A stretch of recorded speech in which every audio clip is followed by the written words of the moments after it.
Hello everyone, this is Suraj Kumar Sahu. Welcomes you all on the online platform of Sankalp Study Circle. जैसा कि आप सबको पता है कि हमने कल दिसंबर 2021 मंथ्स के 25 क्वेश्चंस कर चुके थे। आज की जो क्लास होगी उसी के आगे से शेड्यूल्ड होगी और उसी के आगे से जो क्वेश्चंस हो चुके थे उसके आगे से हम क्वेश्चंस करेंगे।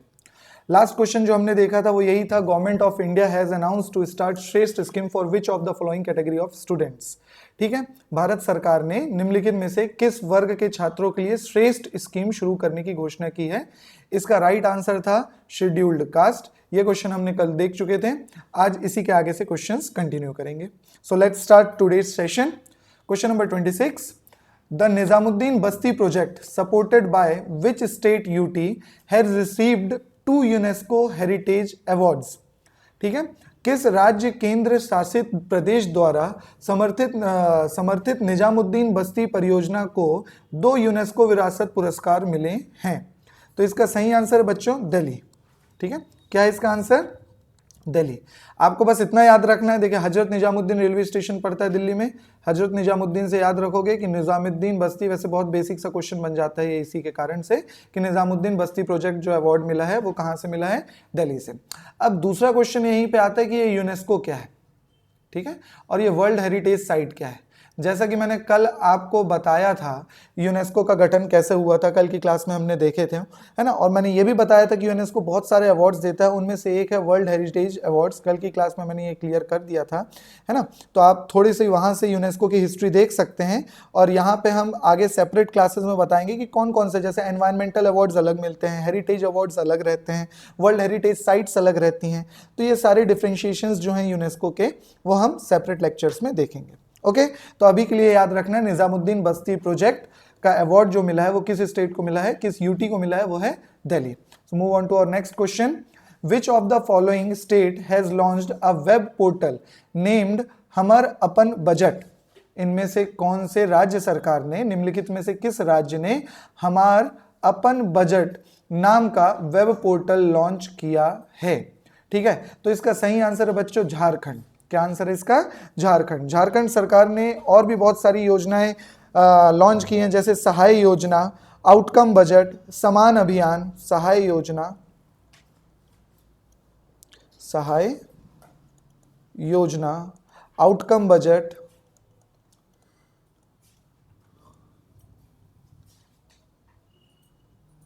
आउटकम बजट, इस तरह की और भी बहुत सी स्कीम्स हैं जो झारखंड सरकार ने, जितनी सरकार आती जाएंगी उनकी कुछ इंपॉर्टेंट स्कीम्स बताते जाऊंगा।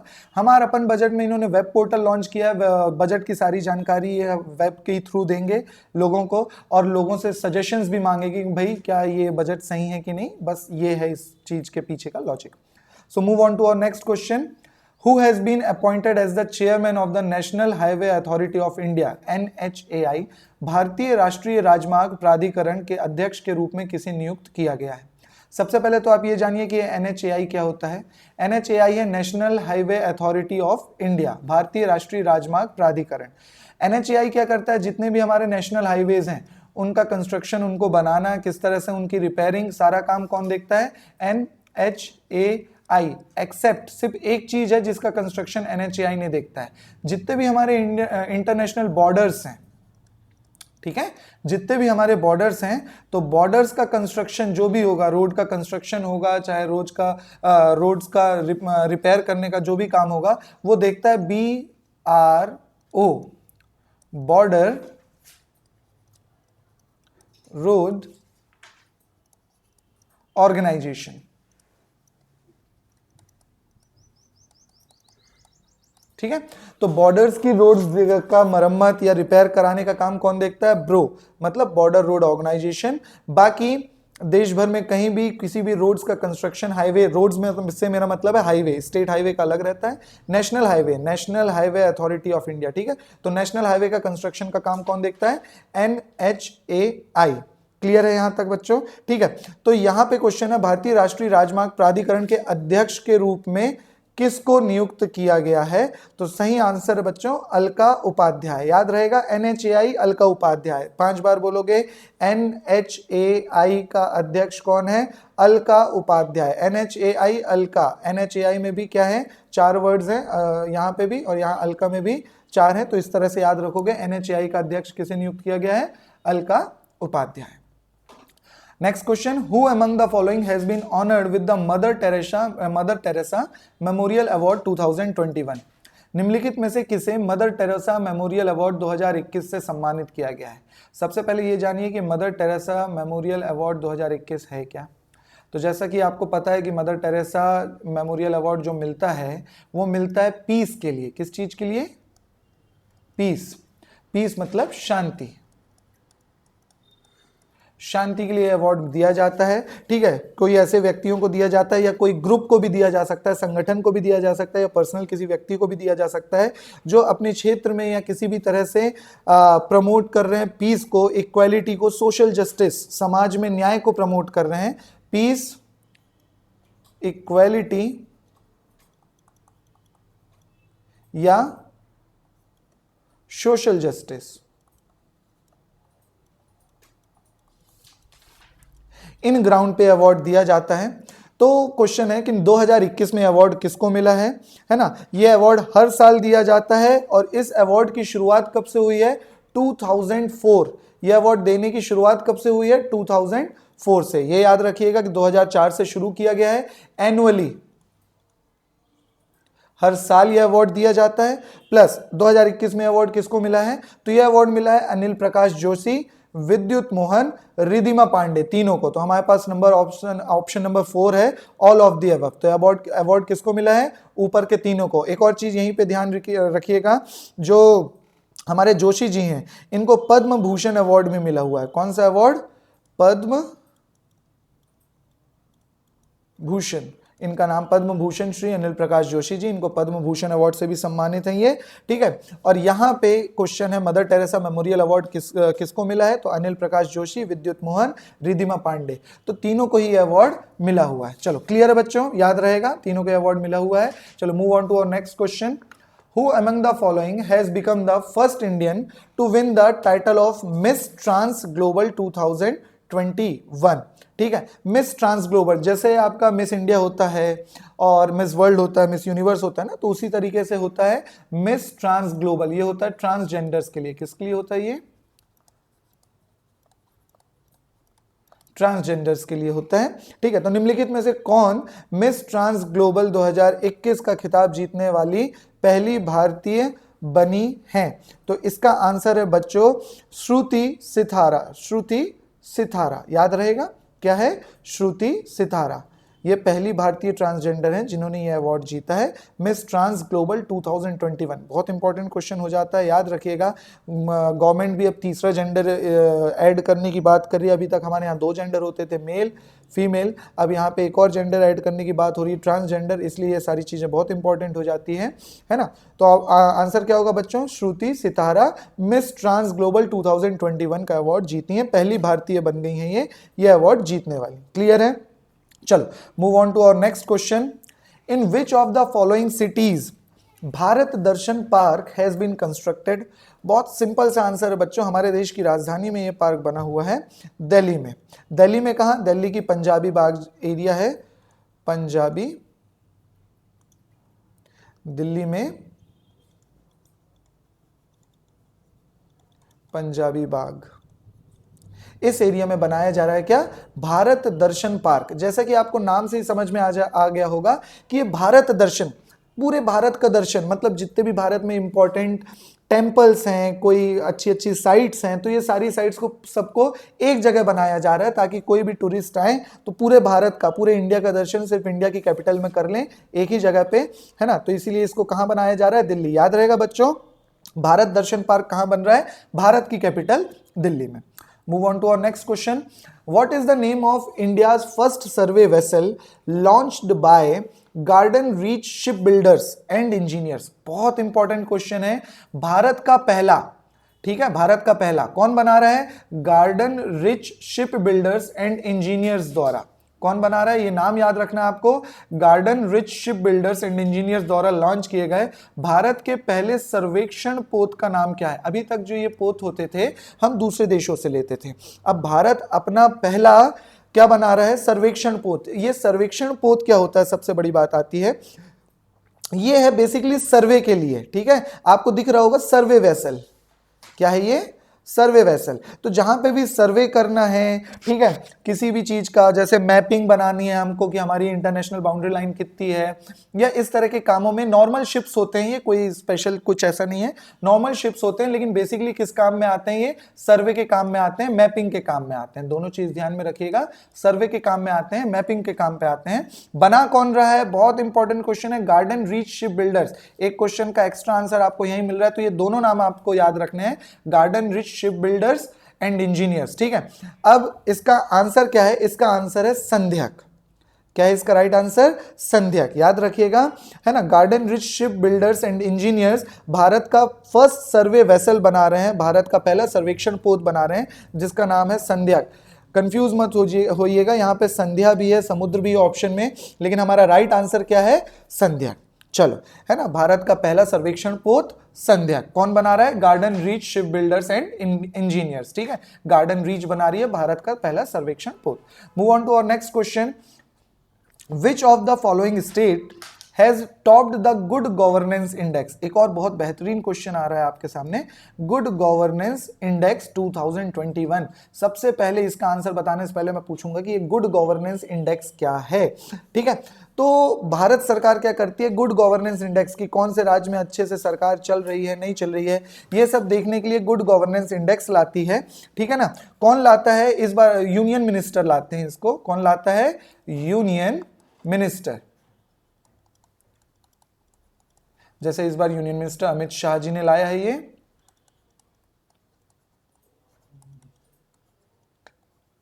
ठीक है, अमित शाह जी ने लाया है इसको, है ना। तो यूनियन मिनिस्टर लाते हैं, क्लियर है ना। तो इसका सही आंसर है गुजरात।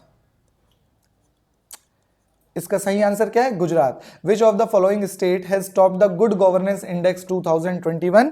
इसका राइट आंसर है गुजरात। गुजरात याद रखेंगे। गुड गवर्नेंस इंडेक्स के लिए टोटल 35 चीजें रहती हैं, है ना। 35 चीजों में 35 पैरामीटर्स रहते हैं। उन 35 पैरामीटर्स में रहते हैं कि किस स्टेट्स में एग्रीकल्चर कैसा है, एग्रीकल्चर कैसा है, और आपके वहाँ पे फार्मर्स की कंडीशंस कैसी है, लिविंग इंडेक्स कैसा है, ये सारी चीज़ें देख देख के ये गुड गवर्नेंस इंडेक्स लाया जाता है। तो सही आंसर क्या है, गुड गवर्नेंस इंडेक्स 2021 में किसने टॉप किया है, तो राइट आंसर बच्चों गुजरात, ठीक है। Move on to our next question 34. Who among the following has been appointed by Kinara Capital as its brand ambassador? किनारा कैपिटल क्या है बच्चों, कुछ नहीं, एक फाइनेंस कंपनी है। कहाँ की है, ये भी बैंगलोर की। कल भी एक बैंगलोर की कंपनी मैंने आपको बताया था, ये भी बैंगलोर की कंपनी है, एक फाइनेंस कंपनी है, ठीक है। तो इसके ब्रांड एम्बेसडर अभी अभी नियुक्त किया गया है। तो किसको, किनारा कैपिटल का ब्रांड एम्बेसडर किसको नियुक्त किया गया है, रविंद्र जडेजा, ठीक है। किसको बनाया गया है, रविंद्र जडेजा को किनारा कैपिटल का ब्रांड एम्बेसडर बनाया गया है। चलो ठीक है, नॉट दैट मच इंपॉर्टेंट, बस ठीक है, माइंड में रखिएगा। Move on to our next question. Which of the following country has legalised suicide machine named Sarco. बहुत इंपॉर्टेंट क्वेश्चन है, यहां से एक नहीं 3-4 क्वेश्चन बन जाते हैं, ठीक है। कैसे, कौन से देश ने एक सुसाइड मशीन बना दी है बच्चों, ठीक है, जिसका नाम क्या है, सार्को। नाम क्या है, सार्को। तो सबसे पहली बात आती है कि आप भारत में सुसाइड लीगल है या इलीगल है, ठीक है। इसकी थोड़ी सी हिस्ट्री सुनाता हूं। 2017 के पहले भारत में सुसाइड करना इलीगल था, कानूनन जुर्म था, ठीक है। लेकिन 2017 के बाद यह कानूनन जुर्म नहीं है। लेकिन क्या हो अगर किसी को मरना हो, ठीक है, जैसे हमें जीने का अधिकार है। जीने का अधिकार कौन से आर्टिकल में है, संविधान के आर्टिकल 21। किसमें है, आर्टिकल 21, लाइफ एंड लिबर्टी। 1 से याद रखोगे, 1 से ही क्या आ जाएगा, लाइफ एंड लिबर्टी, ठीक है। तो उसी तरीके से आर्टिकल 21 में जीने का अधिकार है। इस आर्टिकल 21 में करीब 34 ऐसे अधिकार हैं जो सुप्रीम कोर्ट ने दी है। उन्हीं में से एक अधिकार आता है मरने का अधिकार। किस तरह का अधिकार, मरने का अधिकार, राइट टू डाई। इसकी बहुत लंबी कहानी है, एक्चुअली सुप्रीम कोर्ट में एक केस चला गया था, हम अपनी ऑफलाइन क्लासेस में ये कहानी बताते हैं, यहाँ पे टाइम के बाउंडेशंस के कारण मैं वो पूरी कहानी तो नहीं बताऊंगा आपको, बस इतना ध्यान रखिए कि भारत में भी राइट टू डाई का अधिकार है, मरने का अधिकार है। Actually article 21 life and liberty बोलता है विथ डिग्निटी, ठीक है, इज्जत के साथ जीने का अधिकार है ना। तो अगर आप अपनी इज्जत के साथ नहीं जी पा रहे हैं, गौरवपूर्ण जीवन नहीं जी पा रहे हैं, तो आपको मरने का भी अधिकार है। मरने का अधिकार दो तरीके से होता है, इस प्रोग्राम को बोलते हैं यूथनीशिया। क्या बोलते हैं? यूथनीशिया, ठीक है ना। यूथनीशिया, दो तरह के यूथनीशिया होते हैं, एक्टिव यूथनीशिया, पैसिव यूथनीशिया, ठीक है। एक्टिव यूथनीशिया सिंपल सा है कि बॉडी में कुछ ऐसे इंजेक्ट कर दिया जाता है, ऐसे केमिकल, ऐसा पॉइजन इंजेक्ट कर दिया जाता है जिससे इंसान की डेथ हो जाती है और वो तुरंत मर जाता है। पैसिव यूथनीशिया दो तरीके के होते हैं, एक तो भाई उसके लाइफ सपोर्ट हटा दो, मान लो वो ऑक्सीजन सिलेंडर्स में जिंदा है या आर्टिफिशियल डायलिसिस के कारण जिंदा है या किसी गोली दवाई, पर्टिकुलर गोली दवाई के कारण जिंदा है, तो उसका लाइफ सपोर्ट हटा दिया जाता है। और या फिर पैसिव यूथनेशिया में एक और चीज आती है, जो उसके फैमिली वगैरह के कंसर्न्स के साथ इनको राइट टू डाई का अधिकार दिया जाता है। इंडिया में सिर्फ पैसिव यूथनेशिया अलाउ है, ठीक है, कि भाई राइट टू सपोर्ट मतलब उनके जो लाइफ सपोर्ट है उसको हटा के हमें राइट टू डाई का अधिकार दिया गया है, भारत सरकार ने दी गई है, ठीक है। तो ये हमारे पास भी राइट टू डाई का अधिकार है, लेकिन ऐसा कोई सुसाइड वगैरह मशीन वगैरह नहीं है। तो ये थी थोड़ी सी इसकी हिस्ट्री, थोड़ा सा पास्ट है ना। तो चलो वापस क्वेश्चन में आते हैं, निम्नलिखित में से किस देश ने सार्को नामक सुसाइड मशीन को वैध किया है? ठीक है, कौन से देश ने वैध किया है बच्चों? तो आंसर है स्विट्जरलैंड। क्या है इसका आंसर? स्विट्जरलैंड, ठीक है। मैं आपको बता दूं, एक ऐसी मशीन है, कैप्सूल जैसा एक लंबा मशीन, जैसे आप लोग मूवी में देखते होंगे ना, कैप्टन अमेरिका अगर मूवी देखे होगे तो उसमें बनाया जाता है कैप्टन अमेरिका को, कैसे एक लंबा कैप्सूल जैसा मशीन रहता है और फिर उसके बॉडी में इंजेक्ट करते हैं, सेम वैसे ही एक पूरा बड़ा बॉडी के शेप का एक कैप्सूल जैसा मशीन रहता है, उसमें अंदर इन लोग डाल देते हैं लिक्विड नाइट्रोजन, ठीक है, लिक्विड नाइट्रोजन। सारे बॉडी के सेल्स लिक्विड नाइट्रोजन में फ्रीज हो जाते हैं और बिना दर्द के, विदाउट एनी पेन, वो व्यक्ति की डेथ हो जाती है, ठीक है। चलो, तो याद रहेगा सुसाइड मशीन सार्को एस से है, सुसाइड मशीन एस से है, तो स्विट्जरलैंड भी किससे है? एस से। क्लियर है, याद रहेगा, सार्को स्विट्जरलैंड, बहुत सिंपल सा है। चलो move on to our next question. Which country has announced boycott of 2022 Winter Olympics in Beijing? कौन से देश ने या किस देश ने बीजिंग में होने वाले 2022 शीतकालीन ओलंपिक का बहिष्कार की घोषणा की है? बहुत इंपॉर्टेंट क्वेश्चन हो जाता है ये, क्योंकि जिस देश ने बहिष्कार किया है वो भी बहुत बड़ा देश है, शक्तिशाली देश है, ठीक है। सबसे पहले थोड़ा सा देखेंगे कि ये ओलंपिक्स की हिस्ट्री क्या होती है। सबसे पहले इसको याद कर लो कि ओलंपिक का सिग्नेचर क्या होता है। इस तरह के 5 सर्किल बने होते हैं, ठीक है, इस तरह के 5 सर्किल बने होते हैं। ये 5 सर्किल 5 कॉन्टिनेंट्स को दिखाते हैं। किसको दिखाते हैं? 5 कॉन्टिनेंट्स को दिखाते हैं। अभी मैं यहाँ पे कलर नहीं बना सकता, इसमें अलग अलग कलर भी होते हैं, उनको ध्यान रखिएगा। इन पे जैसे भी जो भी स्पोर्ट्स होते हैं इन पे हम अलग अलग वीडियोस भी लेके आएंगे, तब वहां आपको मैं और इसके बारे में डिटेल में बताऊंगा, ठीक है। तो ओलंपिक गेम्स होते हैं, 2 तरीके के होते हैं, विंटर ओलंपिक्स और समर ओलंपिक्स, ठीक है। तो इन ओलंपिक्स गेम्स की शुरुआत हुई थी 1896 से। कब से शुरुआत हुई थी? 1896 से इसकी शुरुआत हुई थी। इसका साइन याद रखना है बच्चों, इस तरह की 5 रिंग्स बनी रहती हैं अलग अलग कलर की। 5 कॉन्टिनेंट्स है, नॉर्थ अमेरिका है बच्चों, साउथ अमेरिका है, ठीक है, साउथ अमेरिका, अफ्रीका, यूरोप और ऑस्ट्रेलिया। 1 2 3 4 5, ठीक है। तो ये 5 कॉन्टिनेंट्स का ये 5 सर्कल रहता है, ठीक है। तो चलो आंसर में आते हैं, किस देश ने बीजिंग में होने वाले 2022 शीतकालीन ओलंपिक के बहिष्कार की घोषणा की है? इसका राइट आंसर है बच्चों अमेरिका। याद रहेगा, मैंने पहले ही बताया, बहुत बड़ा देश है, शक्तिशाली देश है। अमेरिका ने विंटर ओलंपिक्स को बॉयकॉट कर दिया है कि अब हम नहीं खेलेंगे, ठीक है। तो बहुत इंपॉर्टेंट हो जाता है, क्योंकि अमेरिका की देखा सीखी, बहुत सारे देश ऐसे हैं जो इसका बॉयकॉट करने वाले हैं, है ना। तो 2022 के विंटर ओलंपिक्स में जो बीजिंग में होगा, ये सारे क्वेश्चन अपने में इंपॉर्टेंट है कि 2022 का विंटर ओलंपिक्स कहाँ होगा? बीजिंग में होगा, ठीक है। ये भी क्वेश्चन इंपॉर्टेंट हो जाता है, किसने बॉयकॉट कर दिया? अमेरिका ने बॉयकॉट कर दिया। चलो क्लियर है, move on to our next question. Adama Barrow has been re-elected as the president of which of the following country? ठीक है, मैंने पहले ही बताया कि जितने भी प्रेसिडेंट और प्राइम मिनिस्टर्स बनते हैं अलग अलग कंट्री के, वो इंपॉर्टेंट हो जाते हैं क्योंकि हमारे प्राइम मिनिस्टर विदेश नीति में बहुत बिलीव करते हैं। अक्सर देखते हैं आप लोग, वो विदेशी दौरा में रहते हैं, भारत में कम, बाहर ज्यादा। ठीक है, तो इसीलिए ये विदेशी मतलब ये जो आपके प्रेसिडेंट और प्राइम मिनिस्टर बनते हैं बहुत इंपॉर्टेंट हो जाता है। कोई फैक्ट नहीं है डायरेक्ट, मतलब कोई लॉजिक नहीं है, डायरेक्ट फैक्ट है, याद रखना है। एडमा बारो गैम्बिया, ठीक है, कौन सी कंट्री? गैम्बिया। एडमा बारो कौन सी कंट्री के दोबारा re elected as the president? तो गैम्बिया। अब यहां से एक लॉजिकल क्वेश्चन बनता है कि ये गैम्बिया कंट्री है कहां?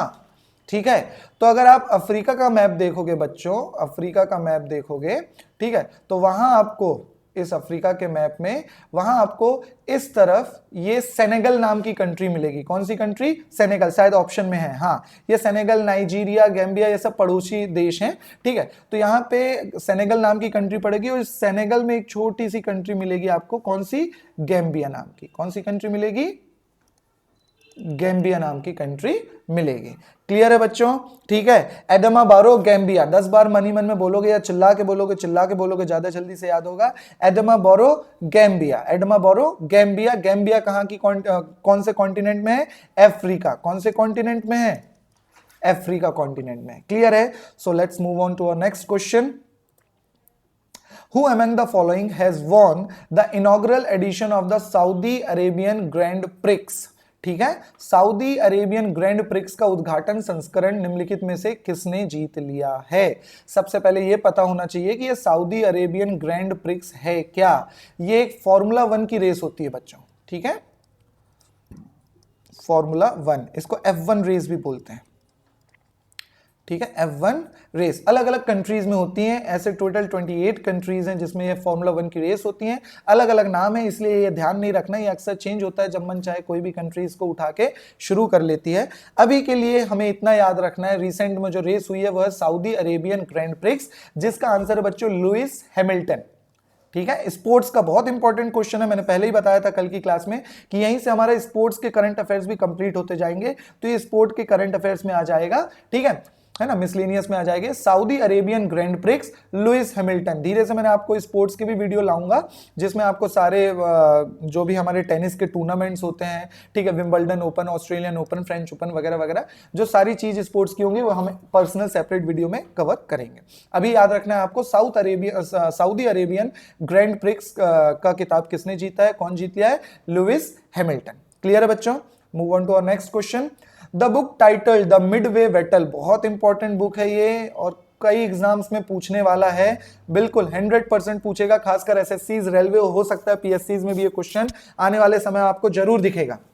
The book title the midway battle, और पूरा नाम नहीं देगा, ठीक है ना, Modi's roller coaster second term, पूरा नाम नहीं देगा, सिर्फ बुक का नाम देगा, द मिडवे बैटल, और पूछेगा ये बुक किसके ऊपर लिखी गई है? तो ये लिखी गई है बच्चों प्रधानमंत्री नरेंद्र मोदी के ऊपर। ठीक है, मिडवे बैटल, बुक का पूरा नाम क्या है? The midway battle Modi's roller coaster second term.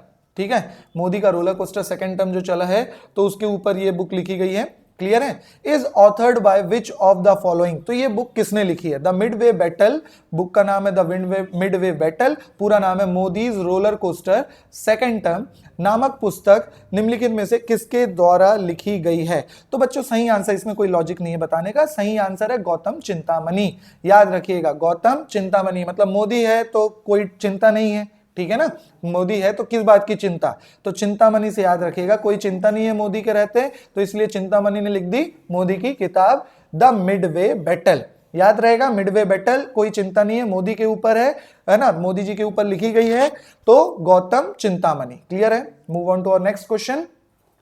The program named she is a change maker, बहुत इंपॉर्टेंट क्वेश्चन है। Program named she is a change maker has been started by which of the following. ठीक है, क्या है question? She is a change maker नामक, आ जाइए देख लो, she is a change maker नामक कार्यक्रम निम्नलिखित में से किसके द्वारा शुरू किया गया है? ये क्वेश्चन है ना, तो ये क्वेश्चन शुरू किया गया है नेशनल वुमेन कमीशन द्वारा। किसने शुरू किया बच्चों किसने शुरू किया ये प्रोग्राम? National women commission. ठीक है, क्वेश्चन था आपका, सी इज अ चेंज मेकर नामक कार्यक्रम निम्नलिखित में से किसके द्वारा शुरू किया गया है? तो किसके द्वारा शुरू किया गया है? ये शुरू किया गया है नेशनल वुमेन कमीशन द्वारा। ठीक है, किसने शुरू किया है, तो ये इंपॉर्टेंट क्वेश्चन हो जाता है। किसने शुरू किया है बच्चों? रेखा शर्मा। किसने शुरू किया है? रेखा शर्मा। बहुत इंपॉर्टेंट क्वेश्चन बन जाता है, क्वेश्चन बन जाता है बच्चों ये करंट अफेयर्स के लिए। ठीक है, हर तरह के कमीशंस बने हुए हैं। नेशनल वुमेन कमीशन बना हुआ है, नेशनल एससी कमीशन बना हुआ है, एसटी कमीशन बना हुआ है, ओबीसी कमीशन बना हुआ है। ये रेखा शर्मा जो है ये अध्यक्ष हैं। ठीक है, प्रेसिडेंट हैं, अध्यक्ष हैं किसकी? नेशनल वुमेन कमीशन की अध्यक्ष हैं ये। कौन? रेखा शर्मा। याद रहेगा बच्चों। ठीक है, तो she is a change maker. अच्छा, इस प्रोग्राम में क्या है? इस प्रोग्राम में आपको बता दूं, पंचायत से लेके संसद तक, मतलब टॉप मोस्ट लेवल तक वुमेन्स के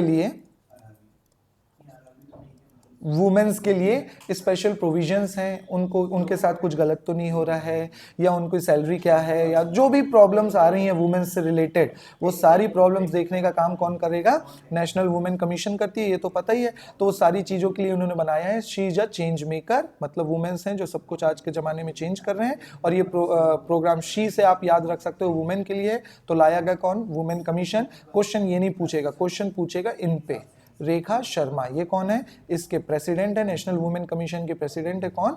रेखा शर्मा। याद रहेगा बच्चों। So move on to our next question. Who among the following has been appointed as the chairman of FICCI? ठीक है, निम्नलिखित में से किसे FICCI, इसे शॉर्ट में फिक्की बोल लेते हैं, निम्नलिखित में से किसे FICCI का अध्यक्ष नियुक्त किया गया है? तो सबसे पहले तो अब आपका क्वेश्चन आ जाता है, ये FICCI है क्या? ठीक है, इसका फुल फॉर्म होता है बच्चों federation of Indian chambers, federation of Indian chambers of commerce and industry. तो ये इंपॉर्टेंट है बच्चों, इसका फुल फॉर्म डायरेक्ट क्वेश्चंस में आते हैं, डायरेक्ट एग्जाम्स में आते हैं ये। ठीक है, फिक्की का फुल फॉर्म क्या है? तो federation of Indian chambers of commerce and industry. पहले तो फुल फॉर्म याद रखिएगा। अब दूसरा, इसका काम क्या है? ठीक है, इसका काम है देश भर में, पूरे देश में, हमारे देश में जो व्यवसाय होते हैं, जो बिजनेस होते हैं, उन बिजनेस में ग्रोथ हो रही है कि नहीं हो रही है, क्या हो रहा है, किस तरह से काम हो रहा है, तो वो सब देखने का काम है ना। ग्रोथ हो रही है कि नहीं हो रही है, इंक्रीमेंट हो रही है कि नहीं हो रही, कोई प्रॉब्लम तो नहीं है, तो ये सब देखने का काम फिक्की का है। फिक्की का फुल फॉर्म याद रखिएगा, federation of Indian chambers of commerce and industry. ठीक है, इसकी शुरुआत कब हुई है? 1927 से। ठीक है, कब से शुरुआत हुई है? ब्रिटिशर्स ने इसकी शुरुआत करके गए हैं 1927 से। इसका हेडक्वार्टर है बच्चों न्यू दिल्ली। ठीक है, इसका हेडक्वार्टर कहाँ है? न्यू दिल्ली। तो आपको याद क्या क्या रखना है? सबसे पहला फिक्की का फुल फॉर्म, सबसे पहले क्या याद रखोगे? फिक्की का फुल फॉर्म क्या है? Federation of Indian chambers of commerce and industry, है ना। काम क्या करता है? पूरे भारत के व्यापार को देखता है, ग्रोथ को देखता है। ठीक है, कब स्टेब्लिश हुआ था? 1927 में। हेडक्वार्टर कहाँ है? न्यू दिल्ली। क्लियर हो गया? ठीक है, तो इसका आंसर मैं आपको बता देता हूं। अब इसका आंसर है संजीव मेहता। ठीक है, कौन नया अध्यक्ष बना है फिक्की का? संजीव मेहता। फिक्की आपको क्लियर रहेगा, फेडरेशन ऑफ इंडियन, इतना तो याद रखना बहुत सिंपल है, federation of Indian chambers of commerce and industry. ठीक है, federation of Indian chambers of commerce and industry. तो अध्यक्ष कौन बना है? संजीव मेहता। क्लियर है? चलो move on to our next question. Who among the following was awarded the Rabindranath Tagore Literary Award for the year 2020? ठीक है, निम्नलिखित में से किसे वर्ष 2020 के लिए रविंद्रनाथ टैगोर साहित्यिक पुरस्कार प्रदान किया गया? नाम से क्लियर हो रहा है बच्चों, रविंद्रनाथ टैगोर साहित्यिक पुरस्कार। ठीक है, किस चीज के लिए मिल रहा है? साहित्य के लिए मिल रहा है। नॉवेल्स राइटिंग वगैरह के लिए ये सारी चीजें मिलती हैं। किसके लिए? नॉवेल्स वगैरह लिखी जाती हैं, उनके लिए अवार्ड मिलता है। कौन सा? रविंद्रनाथ टैगोर साहित्यिक पुरस्कार। तो देखो, अवार्ड्स एंड बुक्स, अवार्ड्स भी यहीं कंप्लीट हो रहा है, बुक्स, ऑथर्स, सारी चीजें आपकी यहीं से क्लियर हो रही हैं, ठीक है। तो आपका क्वेश्चन क्या है कि Rabindranath Tagore literary award for the year 2020 किसको मिला है? तो राइट आंसर है बच्चों राजकमल झा। किसको मिला है? राजकमल झा। राजकमल झा। इनकी एक नॉवेल थी, इनकी नॉवेल क्या थी? The city and the sea.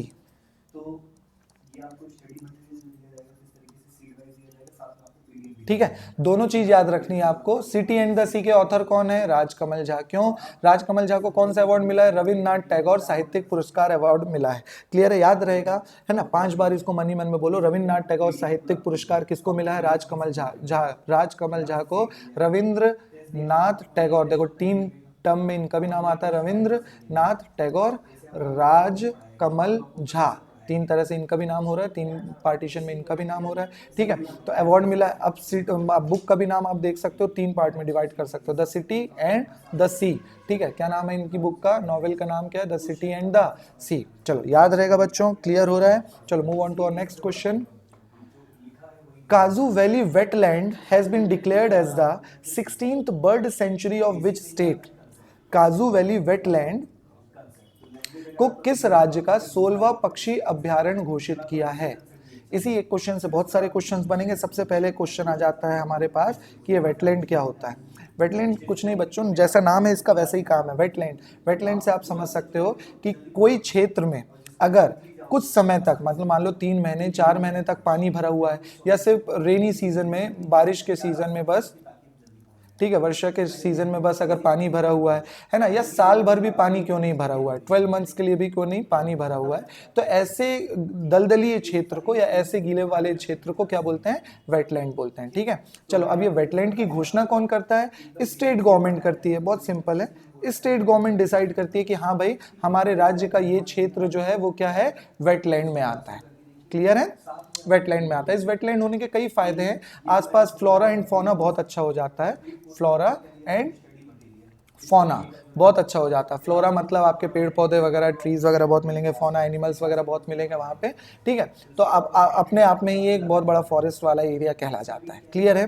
चलो, तो ये तो हो गया कि वेटलैंड क्या होता है। अब ये पक्षी अभ्यारण्य, अभ्यारण्य मतलब क्या हुआ? Bird sanctuary. सेंचुरीज क्या होती हैं? देखो, सेंचुरीज अलग अलग चीज़ें पे आती है। वाइल्ड लाइफ सेंचुरीज होती हैं, ठीक है, वाइल्ड लाइफ सेंचुरीज होती हैं।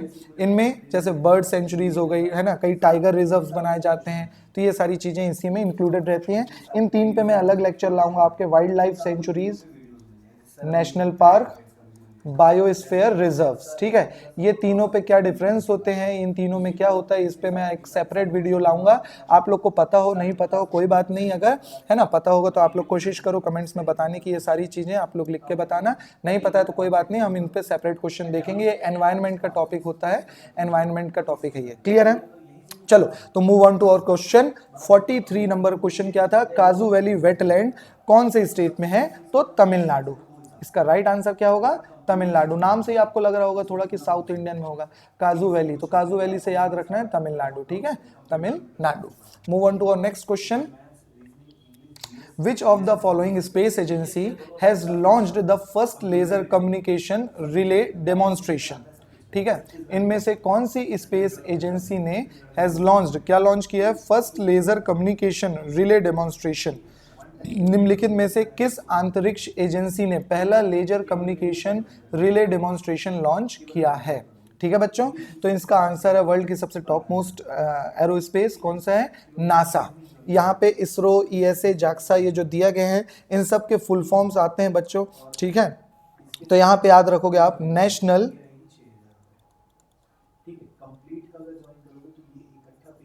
एरोनॉटिक्स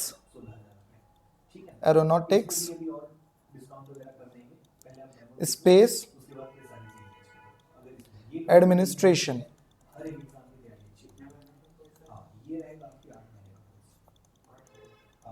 ठीक है, नासा का फुल फॉर्म क्या याद रखोगे बच्चों? National aeronautics space administration. Clear है? इसरो का सब अच्छा, मैं इसी का साथ साथ आपको यहाँ पे इसका हेडक्वार्टर बता देता हूँ। नासा का हेडक्वार्टर है वॉशिंगटन डीसी, ठीक है। अच्छा, किस देश का है? तो ये वॉशिंगटन डीसी से शायद आपको समझ में आ रहा होगा, United state of America, America का है ये। कौन से देश का है? अमेरिका। इसरो के बारे में सबको पता होना चाहिए, अगर नहीं पता है तो प्रॉब्लम है। इसका फुल फॉर्म क्या है? Indian space research organisation. इसका फुल फॉर्म आप सबको पता होना चाहिए था। क्यों? क्योंकि हमारे भारत देश का है। क्लियर है? कहाँ का है? भारत देश का। इसका हेडक्वार्टर अगर मैं पूछूं कि हेडक्वार्टर कहाँ है, कोई भी दिल्ली नहीं बोलेगा, इसका हेडक्वार्टर कहाँ है? बेंगलुरु।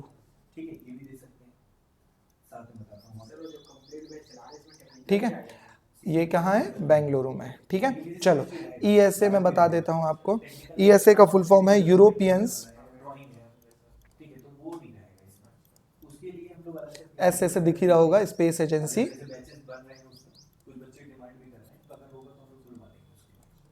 है ना? अब यूरोप की है तो इसका हेडक्वार्टर कहाँ है?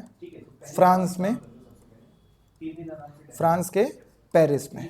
कल मैंने एक और आपको हेडक्वार्टर बताया था फ्रांस के पेरिस में। याद करो, कोशिश करो याद करने की कि वो फ्रांस के पेरिस में एक और हेडक्वार्टर बताया था कल, वो कौन सा हेडक्वार्टर था, किस इंटरनेशनल बॉडी का हेडक्वार्टर था। ठीक है, हालांकि ये तो यूरोपियन स्पेस एजेंसी है। चलो अब बच जाता है जाक्सा। तो जाक्सा किसका है? अच्छा, तो यूरोपियन है ना, सारे कंट्रीज के लिए। जाक्सा आता है जापान के लिए। ठीक है, और इसका फुल फॉर्म है जापानीज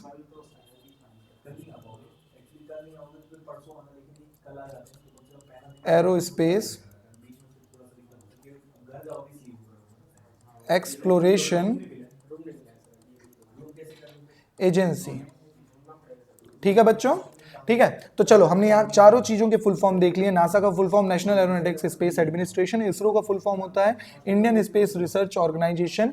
ठीक है, ईएसए यूरोपियन स्पेस एजेंसी, और जापान मतलब जाक्सा का क्या होता है? Japanese aerospace exploration agency. ठीक है, चलो ठीक है। हेडक्वार्टर मैंने बता दिया, इसका है जापान के टोक्यो में। इसका हेडक्वार्टर नहीं बताया था मैंने, तो इसका हेडक्वार्टर लिख लो, जापान के टोक्यो में। इसका हेडक्वार्टर मतलब यूरोपियन वाले का हेडक्वार्टर फ्रांस के पेरिस में। इसरो का हेडक्वार्टर भाई इंडिया का है तो पता होना चाहिए, बेंगलोर में। और नासा का हेडक्वार्टर वॉशिंगटन डीसी, अमेरिका की बॉडी है ये। क्लियर है बच्चों? तो आंसर मैंने इस क्वेश्चन का बता दिया, क्या है? नासा। चलो move on to our next question. Who among the following has become the first Indian origin flight surgeon of SpaceX? सबसे पहला क्वेश्चन आ गया भाई, बहुत फेमस है इस समय ये SpaceX कंपनी किसकी है? बहुत फेमस हो रहे हैं ये हर जगह, एलॉन मस्क। क्लियर है ना? यूट्यूब वगैरह में बहुत फेमस हो रहे हैं, रिचेस्ट पर्सन में से हैं। ठीक है, तो भारतीय मूल के फ्लाइट सर्जन, फर्स्ट भारतीय मूल के फ्लाइट सर्जन कौन बने हैं? है ना? तो आंसर है बच्चों अनिल मेनन। क्या नाम है? अनिल मेनन। याद रहेगा आंसर क्या है बच्चों? अनिल मेनन। बहुत इंपॉर्टेंट क्वेश्चन हो जाता है ये करंट अफेयर्स के लिए। Who among the following has become the first Indian origin flight surgeon of SpaceX? ठीक है, तो कौन बना है? अनिल मेनन। याद रहेगा बच्चों? ओके, चलो move on to our next question. Atal Vayo Abhyuday Yojana has been launched by which of the following ministry? एक और बहुत बेहतरीन क्वेश्चन आ जाता है ये, टॉप 100 क्वेश्चंस हैं ये, टॉप 100 क्वेश्चंस हैं दिसंबर 2021 के। ठीक है, ठीक है, तो याद रखना वो सारे दिसंबर 2021 के सारे बेस्ट क्वेश्चंस हैं यहाँ पे, है ना? तो अटल Vayo Abhyuday Yojana has been launched by which of the following ministry? निम्नलिखित में से किस मंत्रालय द्वारा अटल वायो अभ्युदय योजना शुरू की गई है? तो इसका आंसर है बच्चों ministry of social justice and empowerment. ठीक है, याद रहेगा। चलो अब इस थोड़ा सा योजना के बारे में डिस्कस कर लेते हैं। ये योजना किसके लिए है? ये योजना बनाई गई है सीनियर सिटीजन के लिए। Senior citizen excuse me, senior citizen के लिए ये योजना है। ठीक है, सीनियर सिटीजन के लिए योजना बनाई गई है। और कौन सी मिनिस्ट्री ने लॉन्च की है? Ministry of social justice and empowerment. ये याद रखना, ये क्वेश्चन अपने आप में परफेक्ट क्वेश्चन है। ठीक है, और कुछ नहीं पूछेगा, ये पूछ सकता है किसके लिए है भाई, किसको टारगेट कर रही है? तो ये सीनियर सिटीजन को टारगेट कर रही है। कौन सी मिनिस्ट्री? ये बहुत इंपॉर्टेंट है, ministry of social justice and empowerment. Clear है? अच्छा, इसी का, इस स्कीम का पुराना नाम पूछेगा। ठीक है, इस स्कीम का क्या पूछेगा? पुराना नाम पूछेगा, है ना? तो आपको पुराना नाम याद रखना है, national action plan for senior citizen. पुराना नाम क्या है? National action plan for senior citizen. Senior citizen. ठीक है। तो बच्चों ये याद रखना है आपको, इसका शॉर्ट फॉर्म लिखूं तो ऐसा कुछ था, national action plan for senior citizen, ऐसा कुछ था इसका शॉर्ट फॉर्म में, national action plan for senior citizen. इसी के नाम को चेंज करके अब नाम क्या कर दिया है, ये कर दिया है अटल वायो अभ्युदय योजना। ठीक है, तो ये पहले इस नाम से थी, अब इस नाम को चेंज कर दिया गया। ठीक है, जैसे आपको पता है मोदी सरकार नाम बदलने में बहुत फेमस है। ठीक है, तो इसका नाम बदल के क्या कर दिया गया है, NASPSC का नाम बदल के अटल वायो अभ्युदय योजना। कौन सी सरकार, ministry of social justice and empowerment. चलो move on to our next question. Who among the following has been named as the new captain of the Indian ODI and T20। बहुत ही बकवास, और बहुत ही बकवास तो नहीं बोलेंगे, इजी क्वेश्चन, कभी कभी ऐसी चीजें पूछ लेता है। रोहित शर्मा, सबको पता होगा, विराट कोहली को अभी अभी कैप्टनशिप से हटा के किसको बनाया गया है, रोहित शर्मा को नया इंडियन ODI और T20 का कैप्टन बनाया गया है। क्लियर रहेगा, Rohit Sharma. Move on to our next question.